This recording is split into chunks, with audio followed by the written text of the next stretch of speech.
Ladies and gentlemen, podcasting since 2005. You're listening to Gamertag Radio with your hosts, podcaster Hall of Famer Danny Pena, the always opinionated Paris Lilly, and from outside of the norm, Peter Toledo.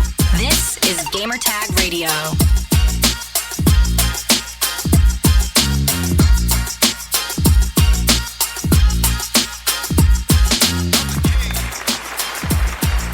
All right, welcome to Gamertag Radio, episode 1157. Insane that we have that amount of episodes. And this is your host, Danny Pena, here. First of all, thank you, everyone, for listening.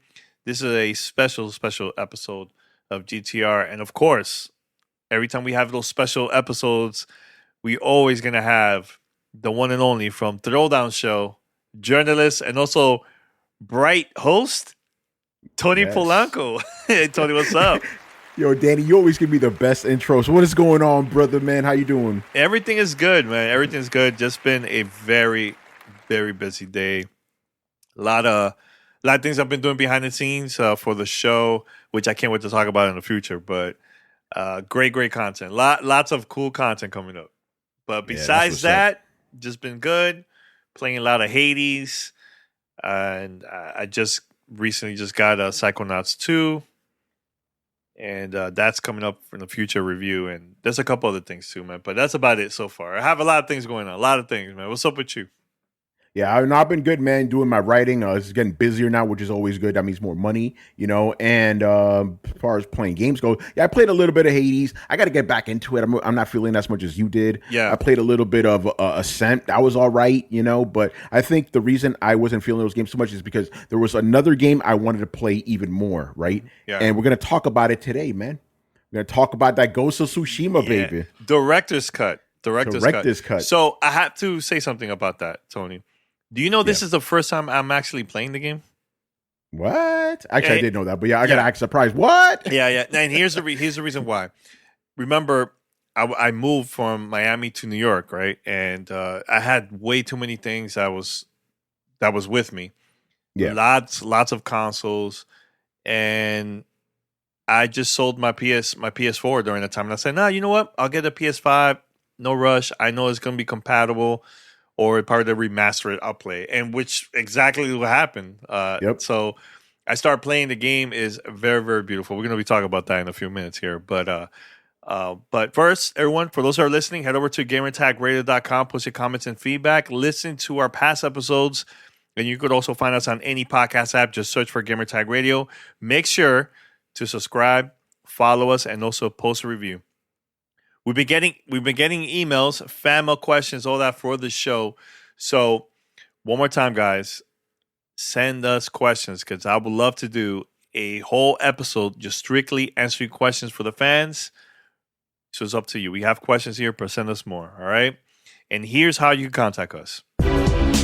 Send us your feedback or questions. Give us a call at 786-273-7GTR. Email us at fanmail@gamertagradio.com or leave a message on speakpipe.com/gamertagradio. All right, Tony, so before we talk about Ghost of Tsushima, do you plan to do any future Bright sessions or what? Because I know the last one I couldn't attend. I wasn't in town, but I heard it was great. Your last one. Yeah, no, the last one went fantastically. It was basically I'm going to be doing all my sessions are going to be about video game journalism, and I wanted the first one to be about introduction. Basically, how do you get your foot in the door, and then what do you do once you start, right? Blogging or independent sites, maybe even big sites. And I was joined by my friend Taylor Lyles, who writes for IGN, and we had a great back and forth just telling the people in the chat what was going on, and that went really well. The people at Bright were very, very happy. And immediately they're like, hey, when do you want to do the next one? I'm like, we do this next month. So in the beginning of September, we don't have a locked date. It's either going to be the 6th or the 9th. I'm going to be doing the follow-up episode, which is going to be all about pitching stories to other places. I have somebody in mind who I want to join on that episode. I'm not going to say nothing right now, but I think it'll be cool because I consider this person like the king of pitching. Nice. I think going forward, because it's just my style, Danny. I like bouncing off somebody else. You know what I'm saying? So I will probably always have at least one guest with me, in the field, just giving their expertise and stuff. And obviously what I love about Bright is the fact that I could just bring the fans in, talk to them directly. Had a couple guys doing that. It was dope, man. So, thank you for hooking me up with all that, letting me, putting me in contact with all those people. And it's been fantastic, man. Spreading the knowledge. Like we always talk about how, it's good for us to do our thing and elevate ourselves, but it's also important to bring people who may be behind us forward too. You know what I'm saying? Because people helped us move forward, so we got to do the same. Pay it forward. And that's a little bit actually more satisfying than just being all about yourself. You know what I'm saying? So Bright's a great platform to do that. Yeah, totally agree. And I can't wait for Minds. Minds is going to be September 30th on International Podcast Day, and this one's going to be a good one because everybody's always asking me questions about this: how to make money in podcasts. I'm going to be talking about creating media kits and all that good stuff, for the session. So yeah, go. It's I have it actually for cheap. I have it for $20, so people could just go in there, reserve your spot, and yeah, ask questions. I'll give you some great tips on how to get money in podcasts, different ways. Not only just live reads and having those like automatic ads, those pre-roll ads. Yeah, there's other ways to make money from there too. So it's gonna be good, really, really good. All right, Tony. So first of all, I wanted to say thanks to PlayStation for not only sending me and also Paris, but also you, Tony, and others a review code for Ghost of Tsushima Director's Cut. Now, I do have to say, I never played the game. This is the first time that I'm playing it. And Sony sent this just like 2 days ago. And the reason why I wanted to have you, Tony, is because you played this game last year. I know you called this one of your favorite games from last year. Was this your game of the year last year or no? Oh, absolutely. Yes, it okay. was, man. Okay. Like it became my game of the year. Like after Act 1, I'm like, game of the year. This is it. This is amazing. That was just the first act. Then I played the rest. Got the platinum. I love this game. I gush about it all the time. So I was so hyped for this director's cut, which we're going to go deep into. But, like you said, you have never played this before, so I need to ask you a bunch of questions. Yeah. And as a first-timer, I'm not that far compared to, because it's only been 2 days. So, yeah. So for me, it will be more an impression, but for you, it'll be like a review, so, but we'll have conversation. You can ask questions, but I do have to say this. The game is very beautiful from the beginning. As soon as you press that start, when you start the game, oh my God, it looks phenomenal. And the thing that I love the most about this, because look, growing up back in the 80s in New York City, we used to watch martial arts movies back then. Yeah. Every Saturday after, like late afternoon, they should give it all the time. That's how, Wu-Tang got created, Wu-Tang Clan. They were watching the same shows the same movies I used to watch, martial arts movies on Saturdays in New York City. So, but anyways, growing up and seeing that, it reminded me a lot of that. Also, it's cool that they give you the option, hey, you want to have it in English, you want to have it English with subtitles, how about Japanese with English subtitles, or go strictly black and white from the get? Yeah. So I decided for the first run, I just put in normal English subtitles for now. Yeah. Was it like that for you when you first started playing the game, or you had it differently? Yeah. So I have a bit of an interesting story there because originally I was like, I want this to be like a real like samurai movie, so I'm gonna make it, English, Japanese with English subtitles, right? But and this is something they addressed in the new version. The lips were off. It was like the lips were moving as if they were speaking English, but it was Japanese, right? I'm like, this is throwing me off. So I switched it all to English. And Danny, I'm glad I did. The voice acting in this game, absolutely phenomenal, man. Yeah. And everybody has these really good Japanese accents because, it would have been kind of like, it would have thrown me off if they would have had like normal accents. So everybody has a Japanese accent. I believe a lot of the actors were, Japanese or Asian, right? So they're all great, So I'm like, you know what? even with director's cut, I'm like, no, I know I can switch it. I'm not gonna do it. I love the voice acting. The main dude, Jin, he sounds so good. So that's what I did. But you're right. It's like that thing really reminds you of those movies, but just like better, obviously, because those old movies, they kind of looked a little cheap too, but like now with this, like the graphics, like I know you played through at least some of the intro and stuff, and like that one scene where like you are just going through the grass, right, and then the title pops up. That was phenomenal. Yeah, bro. Yeah. And the crazy thing about that, Danny, like you don't realize is like you control that, like, because you're just looking at it, like if you don't do anything, the horse just keeps going automatically, but as soon as you touch it, like it goes into the game. I'm like, whoa, this is crazy. And the game just kept doing that, man. Just kept. This game, I don't think I've taken as many photos in a game before as I have in this one, because everything just looks gorgeous. The sunsets, the flowers, everything is just absolutely insane, man. Like I saw that, I'm like, I'm blown away. This is wild stuff right now, man. And I'm glad you got that feeling too when you played it, because even in the intro, it was like, whoa, this is like another the level of care that Sucker Punch put into this, man. Like you could tell they really revere Japanese culture, so much so that even this game did phenomenally well in Japan. Western games don't do very well, and the game sold very well over there. And they said, "Thank you, Sucker Punch, for showing us so much respect, so much love." The Japanese absolutely love this, and you could tell like they really honored the culture there. But they also showed you all the horrible stuff that was going on with the Mongols and everything. So they're very genuine, and I mean, we're gonna get more into some of the other stuff later. But yeah, just opening alone is just so striking, so visually powerful, man. And obviously we have a lot of good looking games out right now, but this is one of that actually stands out above the others. And now this PlayStation 5 version looks even better, man. Yeah, it looked good. It looked good at 1080p. Actually, no, it was variable frame. It was variable frame rate, 30 frames a second. It looked good then, but now 60 frames a second, 4K, nuts. Yeah. Now I do have to mention that I love the soundtrack, and actually, Tony, there's a video of me that Rihanna recorded, because I told her, look, just record. This is my first time seeing it. I'll just record my reaction. And I recorded the first 10 minutes of the game. I had to pick like the ones that I really want to show to the world. Yeah. And yeah, I was getting goosebumps left or right playing this game. I was like, oh man, this is so dope. Like, and I get there's people that probably already played this last year, but there's a lot of people that maybe it's their first time getting a PS5.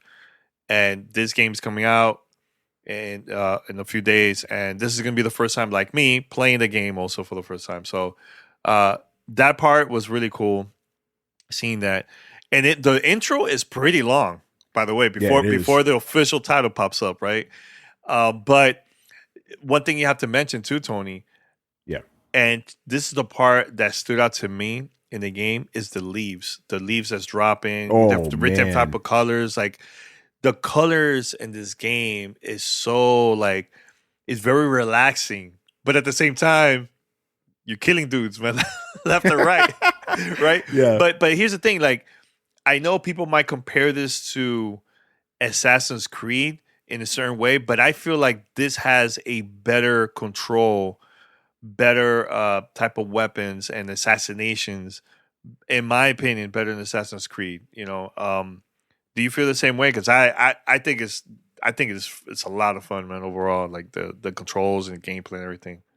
Yeah, no, I'm glad you make that comparison, because for years, bro, people have been asking Ubisoft, can we please get an Assassin's Creed game set in Japan, right? People have been asking that forever, right? Not only did we kind of get that with this, we get a better version of it, because you're right, the controls in this are better. I feel the open world is actually better to explore, because this game, like I'm talking about if you complete every single little thing, it's going to take you 70 hours. That's literally half of an Assassin's Creed game. Like, you get enough of the game where you're satisfied, you're good, but you don't feel overwhelmed. And yeah, I agree. The assassinations, the stealth it's just better. But I think because Assassin's Creed kind of set the template for it, but this one, let's just be honest, they probably did see what Assassin's Creed was doing. It's like, yo, let's do that, but just better. But they're also using a lot of mechanics that Sucker Punch already employed.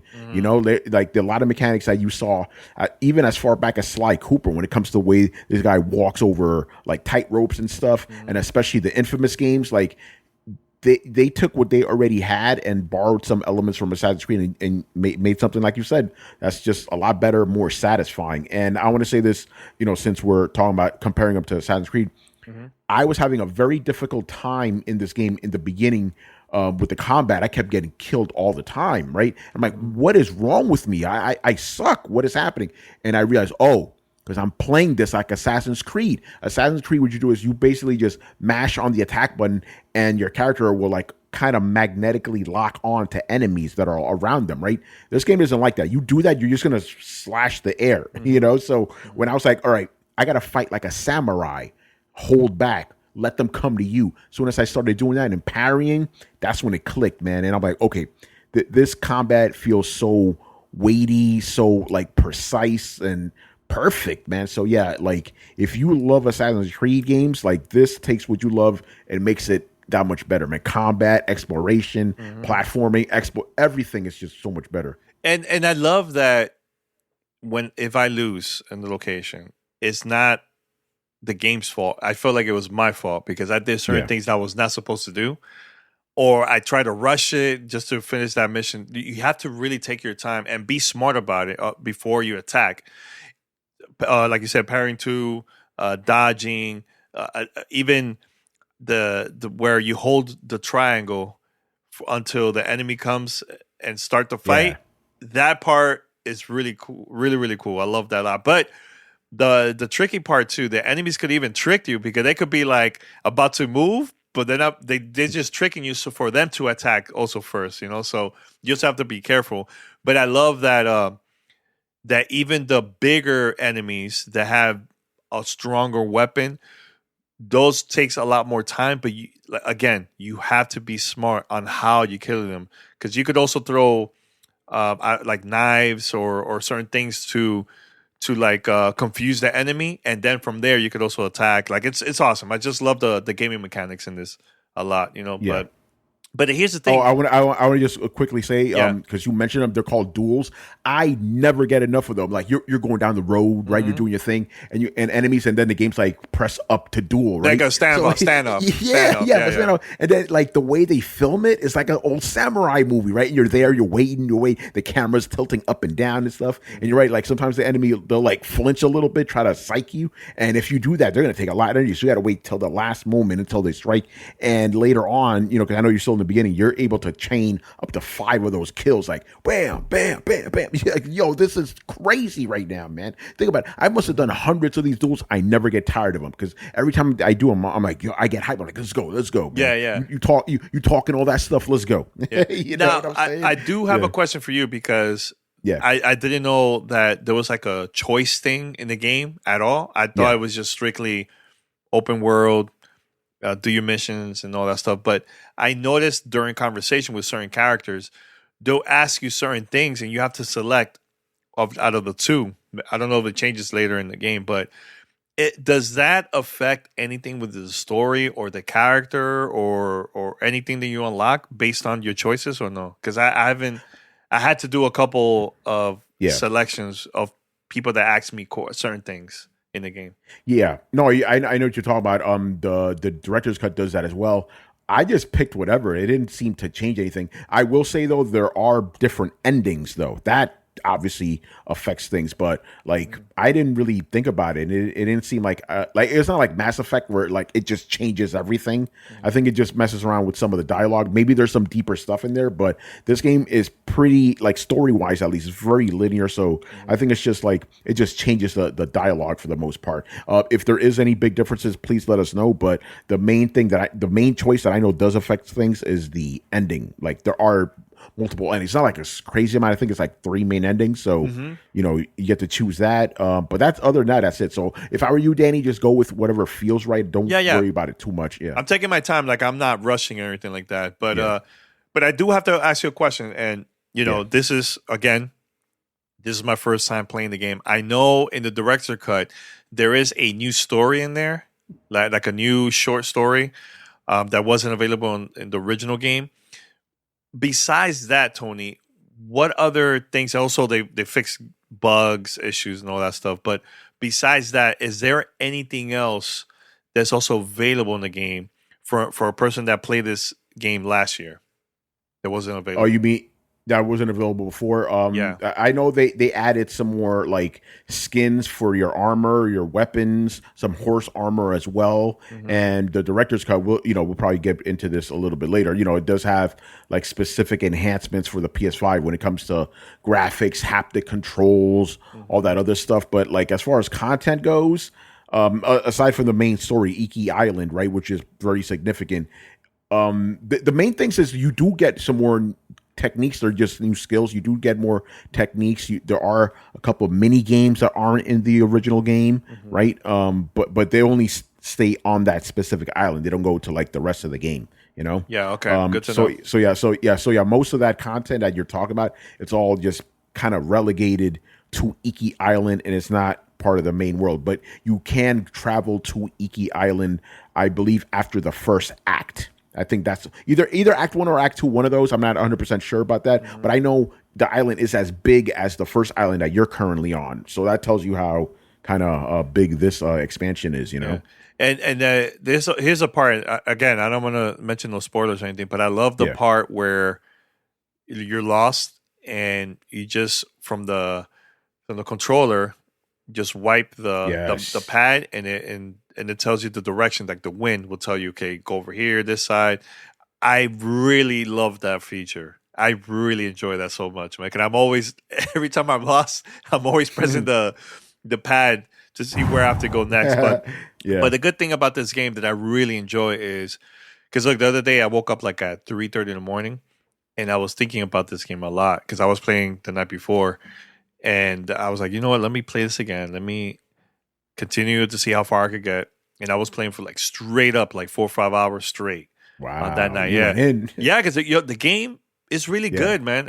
Dude, if the game is good, you have to give it props, man. But I love the story. I love the soundtrack. Love the voice acting. I haven't tried the Japanese version at all or the black and white version. You can select out anytime you want from the option menu.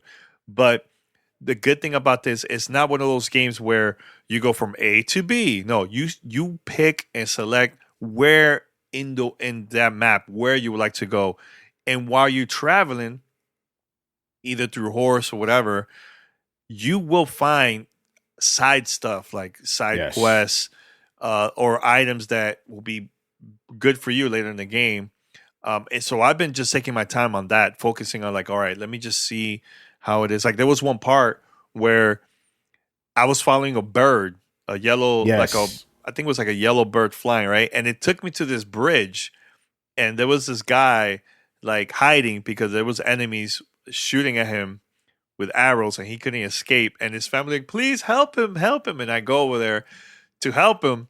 And the first try I died. I'm like, oh man, I messed up. Like it was my fault, right? And then the second time I went back and I changed my whole strategy on how to attack the enemies, and it went really well. And at the end of every mission or side quest, like I get satisfied, like, yo, I did amazing. Like I was like, oh man, I feel like a samurai. Like, yes, and that's what this thing does. That's man. what I love. It makes you feel like that. That's the part that I love the most about this game, man. On that, you know what I'm saying? So, what is it for you? I do want to, for you, Tony. What is it like? The part that stood out to you? Besides that, was there anything else that from when you first started playing, and also, do you feel the same playing it again now for the director's cut? Yeah.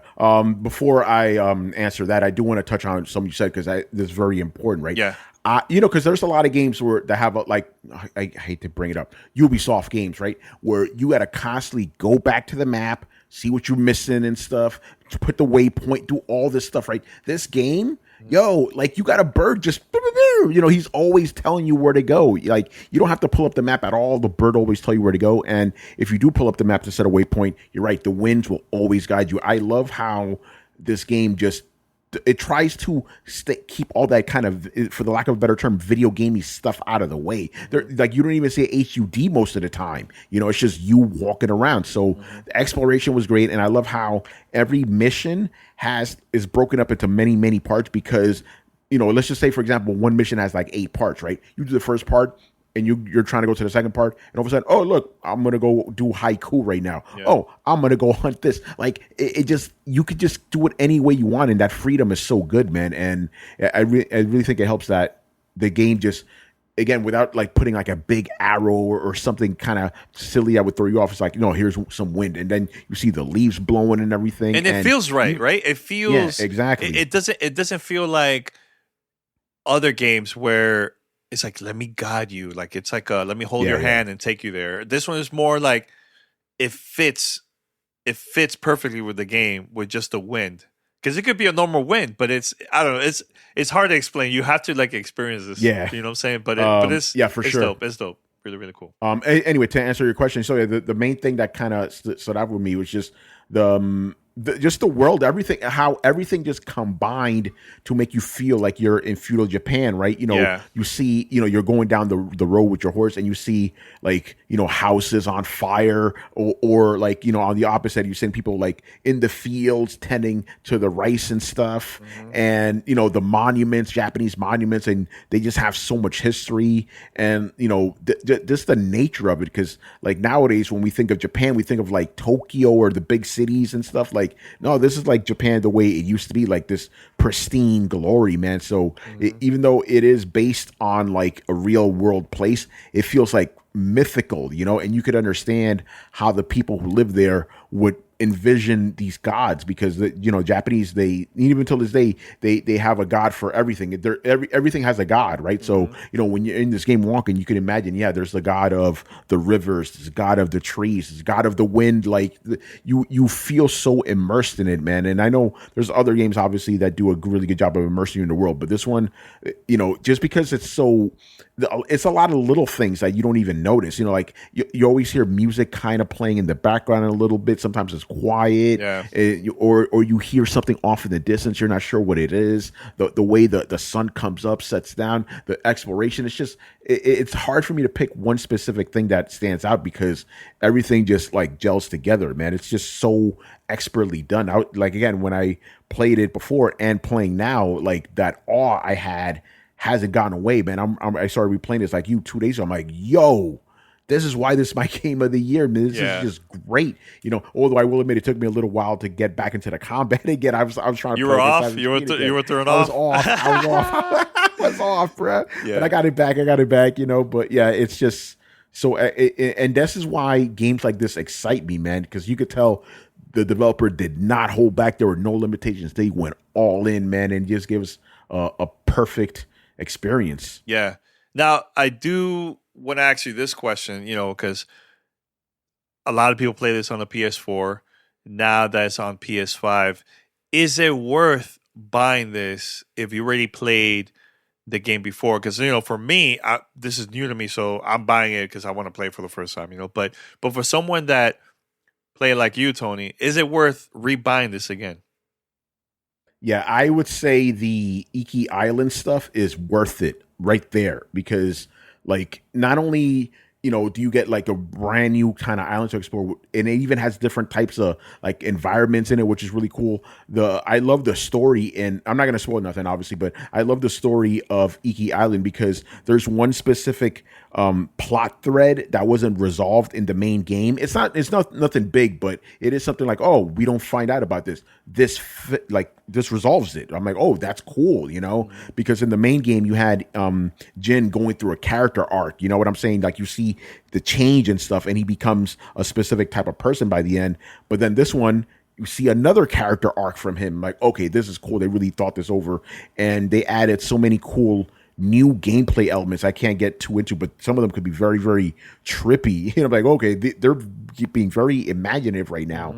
And again, just more of those lush environments. So yeah, if you own this game originally, man, you need to buy this. But especially if you have this on PS4, get the upgrade for PS5, man, because it looks stunning. Like, again, the game already looked good as is on PS4. I had it on PS4 Pro. It was already great. But like this, I took even more pictures. I'm like, I gotta stop. I gotta take all these pictures.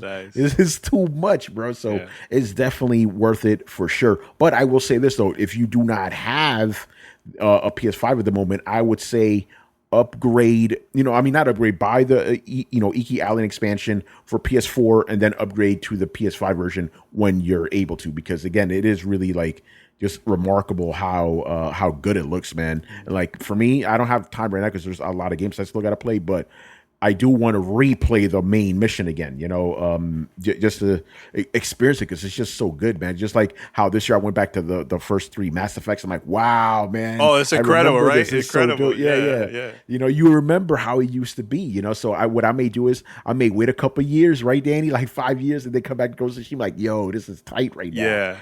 Yeah. But it's definitely worth it to me, man. Yeah, but another question, because I haven't tried this out at all, because I strictly want to continue playing as much as I can, and I definitely want to finish the story. But there is an online mode. I don't know anything about it. I know they added that after a couple months after the game release for the PS4. What you could tell us about the online mode is in the game, that for those that have never played this before or doesn't know anything about it.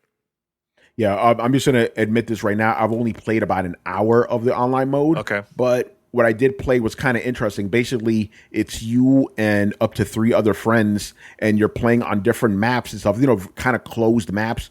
And it's horde mode, basically. You fight a bunch of different hordes and stuff, but you need to strategize a lot because the game kind of, they don't change the horde types or whatever, but they do get more like they get harder as each wave comes around. So you got to really like think quick on your toes and stuff, because it's basically you have an area and you need to defend 4 different spots on it. But obviously when you have a bunch of enemies swarming at you, it gets crazy. And then some enemies, like, because it's just a separate online mode, they have like superpowers and stuff. Oh, so snap. It gets crazy. But the thing is, there's also a really cool co-op, like it's not a single player mode because it's co-op, but it's a story mode. You and one other friend could go through this co-op mode. It deals with a lot of supernatural stuff. That I did finish that. That was really cool. So definitely check it out. I know some people, like, they got really, really deep into it. Like, they leveled up their character to the max and stuff. They decked them out. Yeah. So is it? I know someone was telling me it's kind of like Destiny because there's puzzles, there's raids, I think, or something like that. Am I right or no? I see why people would say that, but it's not like that, because Destiny is huge. You know what I'm saying? Like, you have these giant worlds and stuff. Like, this is just a closed, small map. It's not nothing like Destiny. Okay.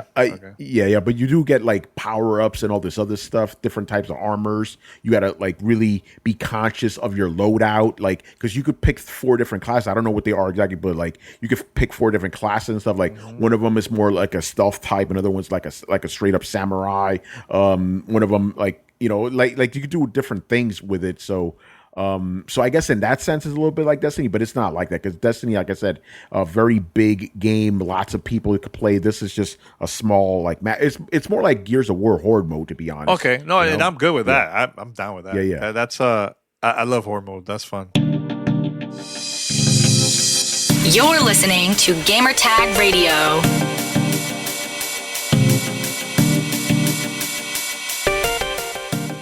Are we going to continue with our review of Ghost of Tsushima Director's Cut? But first, let's talk about our sponsor, Oregon State University eCampus. Being a gamer isn't all about getting to the next level. It's also about enjoying the journey along the way. And Oregon State University eCampus wants to help you do both.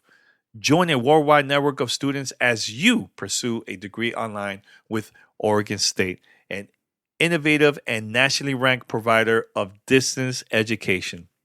With more than 80 programs to choose from, you can advance your career by earning an in-demand degree in fields like computer science, business, and digital communication arts. GTR listeners, you can go right now to the website. Like I said before, if you're into digital content creation, video editing, or even audio editing, you can go right now to the website and check out all the 80 programs, and you check it out and sign up. It's super, super easy. Just like Josh Griffey, who is working towards his Oregon State Business Administration degree online and using what he learns to help run a lucrative photography business. Oregon State eCampus is ranked number 4 in the nation for online education by U.S. News and World Report. And online program classes are developed by the same world-class faculty who teach on campus at OSU. So this all you have to do, guys. Go right now. Visit ecampus.oregonstate.edu/GTR to find the program that fits you best. Once again, that's ecampus.oregonstate.edu/GTR. This is Gamertag Radio. Voicemail at 786-2737-GTR. That definitely. Yeah. Now you can play with randoms, right? It's not like only with friends. Yeah, you can play with randoms. Yeah. So I'm going to try that out. But do you think I should focus more on the story for now and then play that later? Yeah, I'm focused on the story for now. Because I love the story. The story is awesome. Yeah. Now, here's the thing that I want to ask you, because I don't know if I'm doing something wrong or what. But remember the story I was telling you about the bridge? Yeah. There was one part where I jumped from on top and I assassinated one of the enemies there, right? And this footage came up. I don't want to say what it is, but something about that it's not good to kill enemies from behind their back. You have to look on their face. you know what I'm talking about. I don't want to say the story, but I did that a couple times. Is that gonna hurt my character's story based on what I've been doing? Because I love assassinations. Like I love, being sneaking, from the back, kill them like that, or there's gonna be some cases we'll go, face to face. But there's gonna be some situations where I just don't have the time, or I have to be smart because there's so many enemies in that area. It could get really complicated if you do the wrong thing. So, am I doing something wrong or not? No, that's again, no spoilers, but it's part of the story. You're good. Okay. Yeah, it's part of the story because I'm gonna say this, right? Yeah. Because remember, you said you're assassinating somebody from the shadows. That's against the samurai code, right? Yeah. But that's part of the story. That's something like Jin basically, again, no spoilers. Jin has to decide, does he want to be a full-on samurai, or does he decide I'm going to do what I need to do to protect people? So it's an ongoing thing. So no, you're not doing anything wrong. You're perfectly fine. Okay. You're good. You're good. Yeah, the game doesn't force you to play a specific style. So I'll say that. It doesn't force you. Yeah. You're not doing anything wrong. The story's not going to change depending on what you do. You're good, but it's part of the story, and it's really compelling because again, you have this guy. He has two different sides competing. He has his past, then he has his future. It's like, oh, what do we do here? And it's the way it unfolds, Danny, is so dope, man. Yeah, because I care about the character. There's not that many games you could say that, because some you like, just like the game and that's it. But I actually care about Jin. So when that happens, I'm like, yo, am I messing it up? Like I want to be careful because I don't want to mess up his story. You know what I'm saying? So that's what I asked. Again, first time playing it, so just I'm glad you asked that because I don't want you thinking that like you're good to go. Again, that's what makes the story fun. That inner conflict that he has, it's so dope, man. Because there's not that many games you can say that, right, Tony? Like no, even during like Mass Effect 2, I love Mass Effect, all three of them, but 2. That to me is the best Mass Effect. Like even the choices I was making in that game, I was being careful because I care about the character, So, but it's good to know that you mentioned that and explained to me because there's probably going to be other people that are playing this for the first time. They're probably going to feel the same way, Like I don't want to mess it up. You know what I'm saying? Yeah, no, you're good. This is not Mass Effect. You're not going to get anybody killed by the end. Nothing like that. You're good to go. You're good. Yeah. The game is very challenging. I love that, and even in the beginning, it's challenging, which is insane. Yes. But it made me a better player because now, again, I'm taking my time on what I'm going to do in order for me to kill certain enemies. Or I just love that. Even if you die, you stay in that location and you go back again and you start from scratch. You know what I'm saying? So it's really, really cool, man. I can't wait. I can't wait to go far in the story. I'm very excited. Yeah, I definitely want to hear your thoughts. I'm excited hearing you talking about it. Yeah, because you sound the way I did when I first started. Because again, it's just such a like engrossing experience. You're like, oh my god, like you said, you couldn't even put it down. Like I think for me, the longest I played was like 6 hours nonstop. It's like when this game gets you, it gets you, man. Now, another question that probably people that have a PS4 don't have a PS5. Does it feel different now with the DualSense?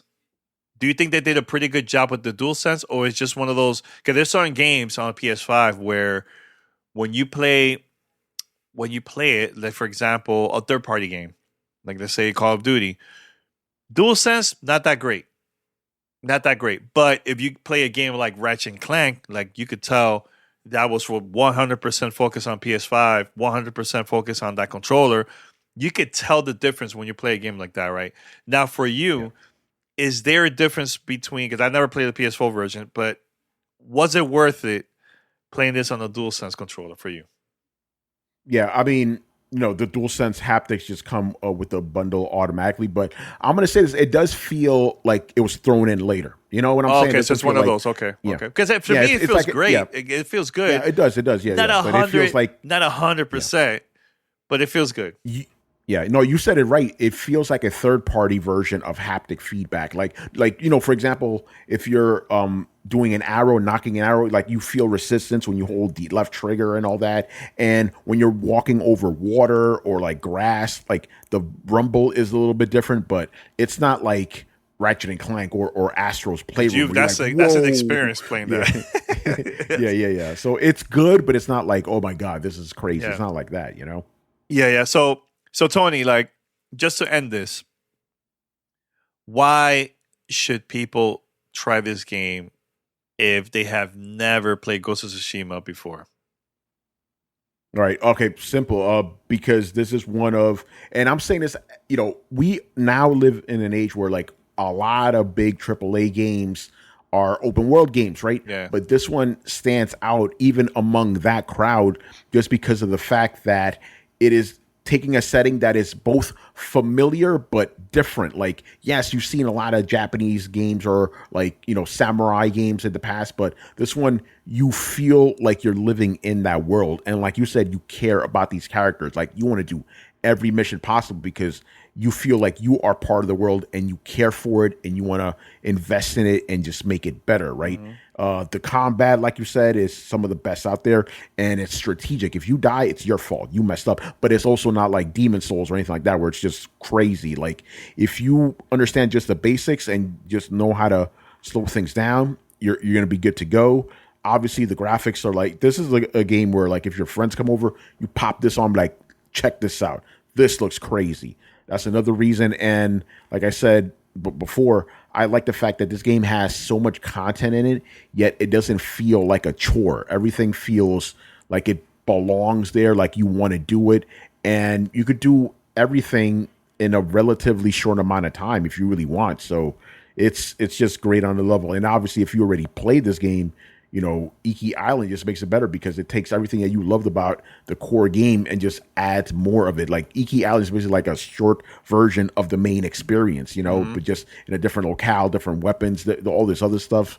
It's just great overall. But I think the people who are going to get the most out of this are people like you who, for the first time, playing this game, but on a PS5. So this is an experience. Like, yes, I understand it's a last gen game or whatever, but it is as good as like any game, current gen game out there. So I will happily stand this game. Get it. It is good, man. It is fantastic. No, and I also will say, for someone that's just started playing this for the first time, it's one of those gems that we're gonna be talking about this years from now.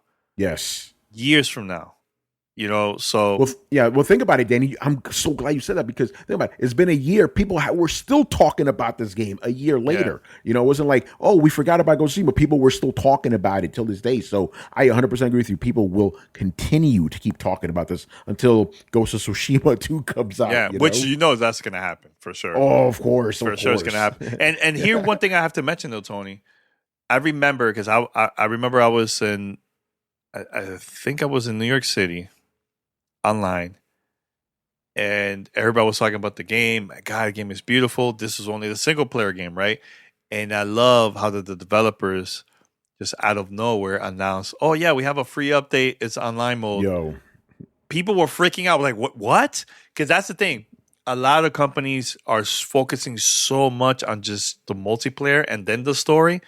This one, again, I haven't played the multiplayer yet, but I'll play it later once I'm done with the story.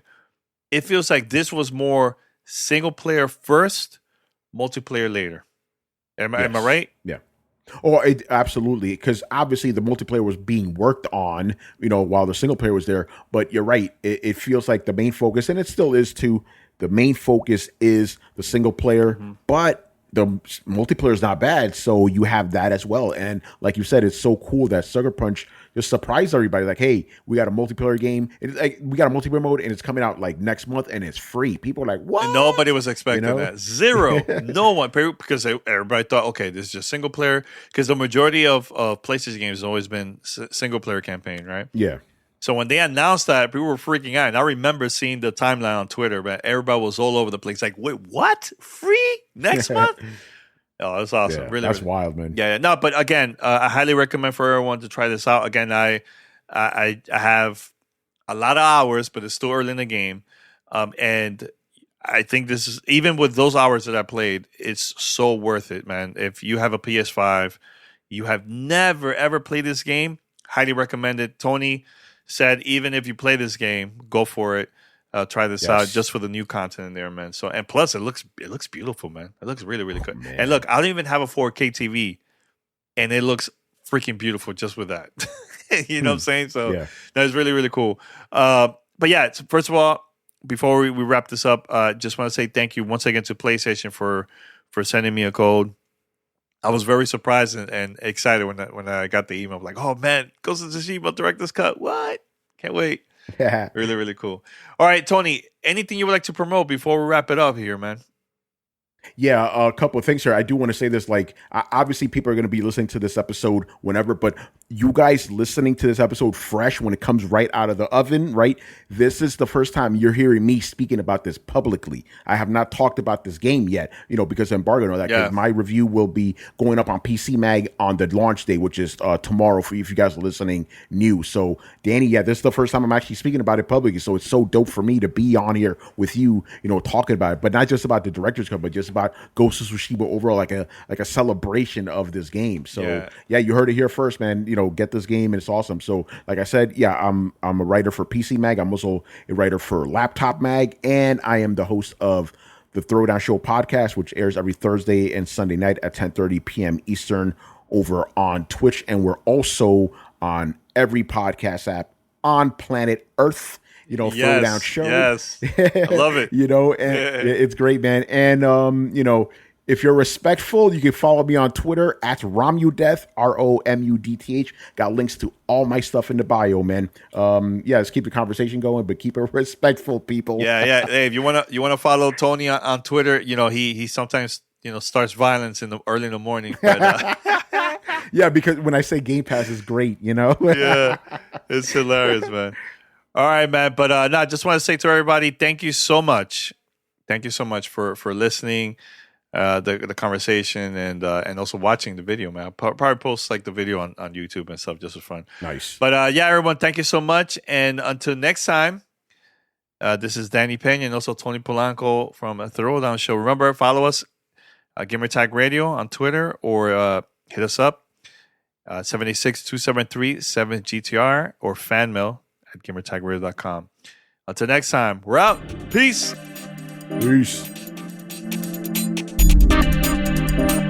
Thanks for listening to Gamertag Radio. Be sure to like us on Facebook and follow us on Twitter.